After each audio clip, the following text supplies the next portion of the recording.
खिचले गोपाल जी बकैया बड़ा सुंदर लागे। खिचले गोपाल जी बकैया बड़ा सुंदर लागे।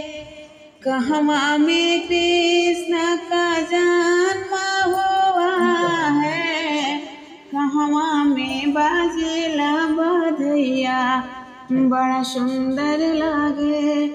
जलवा में कृष्ण का जन्म हुआ है, गोकुला में बाजेला बधैया बड़ा सुंदर लागे। खिचले गोपाल जी बकैया बड़ा सुंदर लागे। के लुटावे लाया ना धना सोनावा हो, के लुटावे धेनु गैया बड़ा सुंदर लागे।